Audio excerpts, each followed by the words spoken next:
Now let us see the structure of mammary gland. So presence of functional mammary gland is a female secondary sexual characters. In the male, mammary glands are present but they are functionless. Mammary glands are also called as breast. So this mammary glands are made up of, this mammary is made up of mammary glands and variable amount of fats.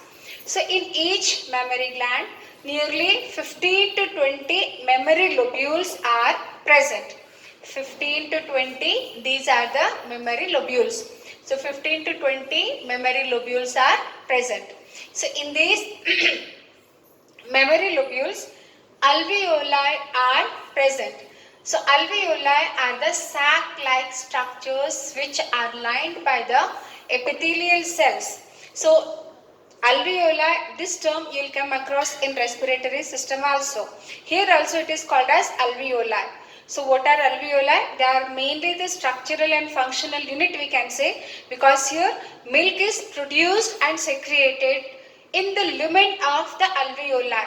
So here the milk, the epithelial cells of the alveoli will secrete the milk under the influence of prolactin hormone, and it is stored in the alveolar lumen. So this milk, it travel through the mammary duct, mammary tubule, and these are the mammary tubules. So here I wrote these are the mammary tubules, and many mammary tubules join together to form a mammary duct. So from the alveoli, this alveolar duct, the duct will come, and these are the mammary duct I have labeled here. So these mammary duct, they dilate further and form the ampulla.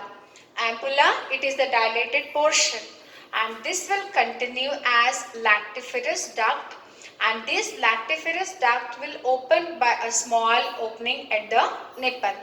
So that is about the structure of the mammary gland. So it is a 3-mark question. So what are mammary glands? Mammary glands are the structures where milk is secreted. Milk is produced and secreted. What does it include? It includes 15 to 20 mammary lobules, mammary lobes, and in the mammary lobe you will see the alveoli where milk is produced. And these mammary alveoli, they fuse to form the mammary duct, and these mammary duct further will get dilated into a little bit wider portion which is called as ampulla, and this ampulla will continue into a narrow tubular structure which are called lactiferous duct, and this will open in the nipple. So that is how milk is produced, and it travels through the different pathway. After the suckling of the baby, it will come out from the breast, and it will provide the nutrition. A correct amount of nutrition is provided to the baby for its normal natural growth. Now I told you that the production and release of the milk is called as, or you can say the formation of the milk is called as lactogenesis. The milk mainly contain water, it contain minerals, it contain milk protein, which is called as casein, and also carbohydrate. It contains carbohydrate, that is sugar, which is called as lactose, and it also contains antibodies. It contains antibodies to provide passive immunity, that is IgA. So these are the contents of the milk. So the baby, for the initial 6 months, the baby must be kept only on the milk. It is good for the baby's health. So that is about the mammary gland structure. Externally, the mammary gland at the nipple is there, a projection from which the milk is released, and below that structure is present, a little bit blackish structure is present which is called areola. It is called areola. So this is about the breast is present on the the muscles which are called pectoralis major muscles. In the thoracic region, they are present on the muscles which are called pectoralis major muscles. So this is about the structure of the mammary gland. Now let us see the, I did not told you about the sex determination. So sex of a fetus is determined during the fertilization. So let us see the sex determination in humans during fertilization. Now let us see the sex determination in human beings. Sex determination.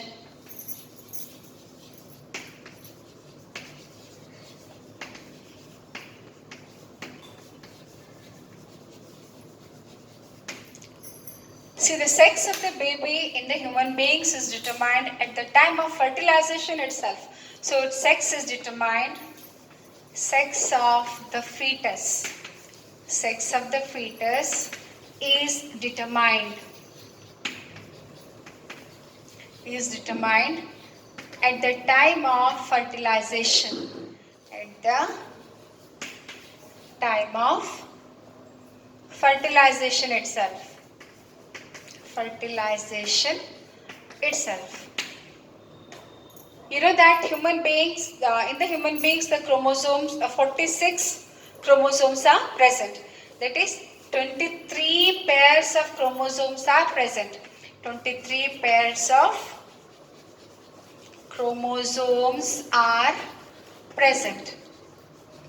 And in the 23 pairs, 22 pairs are autosomes. These are the autosomes. And one pair is the sex chromosome. So in the male, the sex chromosomes are X and Y. And in the female, the sex chromosomes are X and X. So males are heterogametic. As here they contain different types of sex chromosomes, they produces different types of gametes. That is, they are heterogametic. They are heterogametic. That is, they produces two types of gametes. That is why they are called heterogametic. So 50% of them, 50% contain X chromosome and another 50% contain Y chromosome along with the autosomes.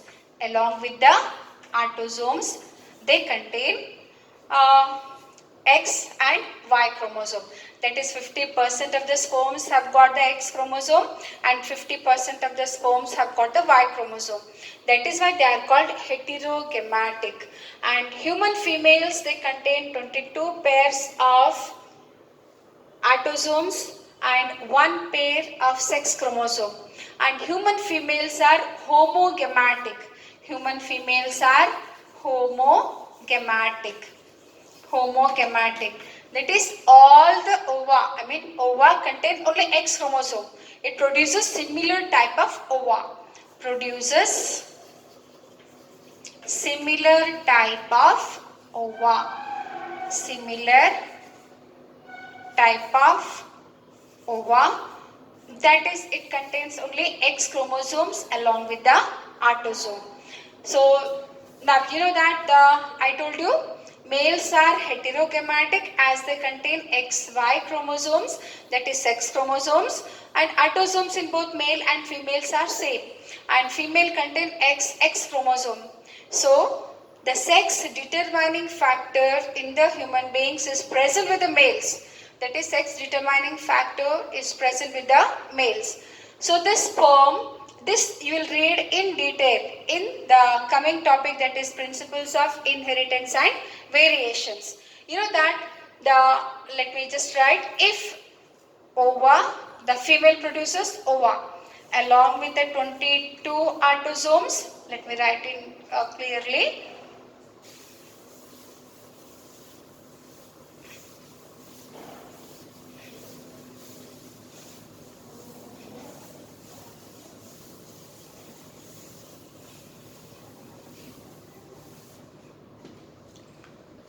Now females, parent, let me write, parent, females,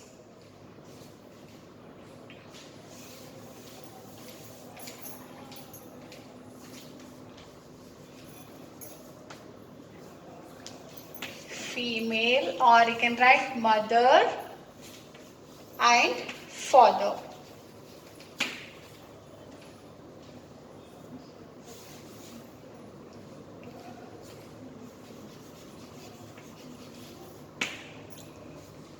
So what is the chromosomal complement? 44 autosomes plus sex chromosomes. And fathers will be having 44 autosomes plus sex chromosome. And they produces the gamete.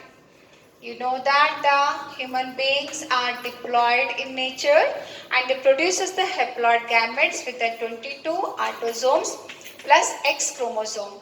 So here in the female, all the gametes, all the ova will be having only X chromosome. They produce a similar type of gametes. And here the male produces two types of gametes. 50% of them have got the autosomes along with the X chromosome and another 50% have got the autosomes along with Y chromosome. So fertilization, or let me write the progenies. So if ova will get fertilized by the sperm which is having X chromosome, then it results in 44 autosome plus XX sex chromosome. So such a progenies whose chromosomal complement is XX, then it results in female baby. Now, if the ova will get fertilized by the sperm which is having Y chromosome, then the zygote is having 44 autosomes plus XY chromosome. Such a zygote will develop into a male child, male progeny, and it is the female progeny. Thus, the sex determining factor is present with the male father. Let me repeat once again. In the human beings, the male have got the sex determining factor as they have got the different sex chromosomes. So the females are homogametic as they have only XX chromosomes, similar chromosomes they have got, and they produce a similar type of gametes. Males have got different types of sex chromosomes, that is X and Y. That is why they produces two types of gametes. So it depends upon the sperm. It depends upon the sperm. So which sperm is going to fertilize the ova?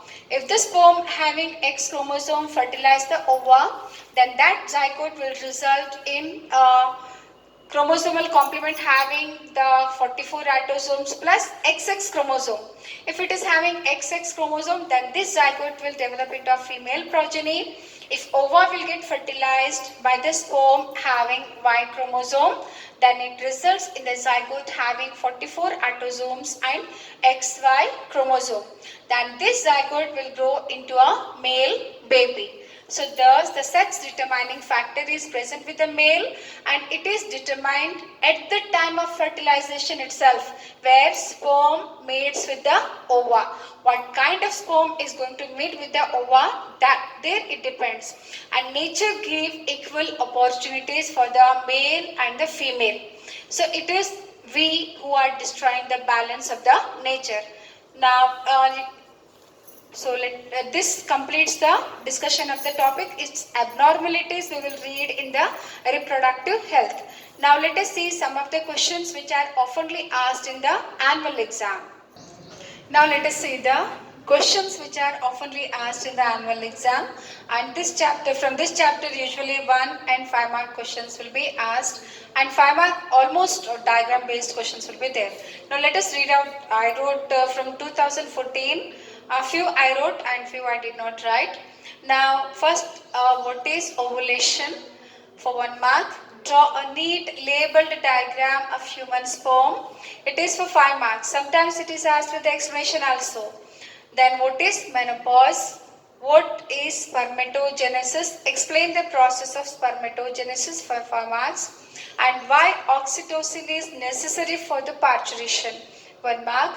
Draw a neat labeled diagram of sectional view of human female reproductive system for 5 marks. It is often be asked in the annual exam nearly 3 to 4 times. And then what define embryogenesis for 1 mark, and theory based 5 mark question, that is placenta is a structural and functional unit between fetus and the maternal body. Substantiate this statement for 5 marks. What is menarche? What is colostrum? 1 mark. Draw a neat labeled diagram of human male reproductive system for 5 marks. And what is implantation? 1 marks. What is fetal ejection reflex? Fetal ejection reflex, I did not say in the explanation. It is a mild uterine contraction under the influence of fully developed fetus and the placenta. It's called fetal ejection reflex. And then draw a labeled diagram of sectional view of mammary glands. So these are the questions which are asked in the annual exam. Go through the notes which will be given you later, and the questions which are asked annual exams. So thank you. Now in the next period we will begin with the next fourth chapter of the first unit, that is reproductive health.